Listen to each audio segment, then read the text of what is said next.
Hello everyone and welcome to today's presentation. I'm excited to have you here. Today we'll be exploring the topic of the rank of a matrix. The title is Simple Explanation with Examples, so we'll break down the concept in an easy to understand way. Throughout this session, we'll cover what matrix rank is, why it matters, and look at some practical examples to clarify the idea. Let's get started. Let's take a closer look at what we mean by rank. Essentially, the rank of a matrix is the number of linearly independent rows or columns it has. In other words, it tells us how many pieces of useful, unique information are contained within that matrix. The higher the rank, the more independent information the matrix carries.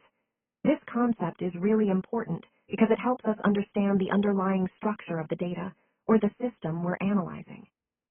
So, when we talk about rank, we're essentially measuring how much useful or meaningful information is present in the matrix, which is a key idea in understanding how matrices work within the broader context of linear algebra. All right, now let's talk about how to find the rank of a matrix. The first step is to convert your matrix into row echelon form. This involves using row operations to create zeros below the leading entries in each column, making the matrix easier to analyze. Once you've got the matrix in this form, the next key point is to count the number of non-zero rows. These non-zero rows correspond to the pivots, and the total number of these pivots gives us the rank of the matrix.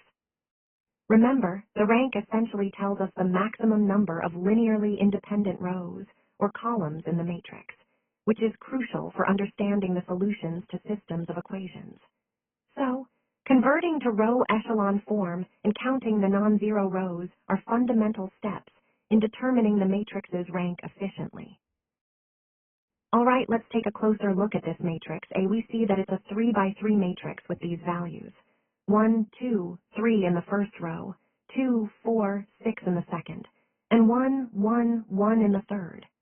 Now, the key point here is that, after performing row operations, we find that the rank of this matrix is 2.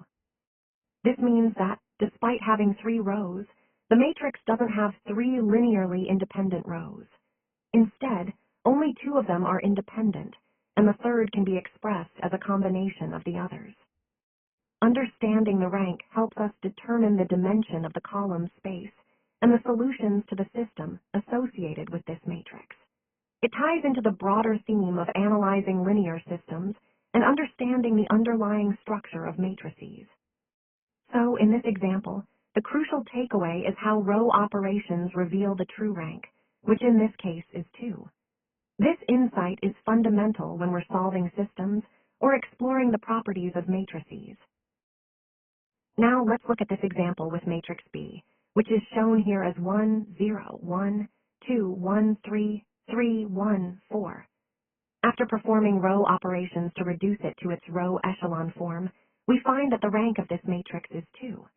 This means that there are only 2 linearly independent rows, even though the matrix has 3 rows and 3 columns. Recognizing the rank helps us understand the linear relationships between the rows, which is crucial for solving systems of equations and analyzing the dimensions of the associated vector space. This example ties back to our overall theme of understanding matrix properties and their significance in linear algebra. Let's take a closer look at some real-life applications of what we've discussed. First, solving equations is fundamental in many fields like finance, engineering, and science, helping us model and predict real-world phenomena. Machine learning, on the other hand, is revolutionizing industries by enabling computers to learn from data and make intelligent decisions, from recommending products to diagnosing diseases. When it comes to engineering structures, the concepts we've covered help ensure buildings, bridges, and other infrastructure are safe and efficient. Networks are everywhere, supporting communication, social interactions, and data transfer, making our digital lives possible. Lastly, image compression is crucial for efficiently storing and transmitting visual data, which is essential for everything from streaming videos to medical imaging.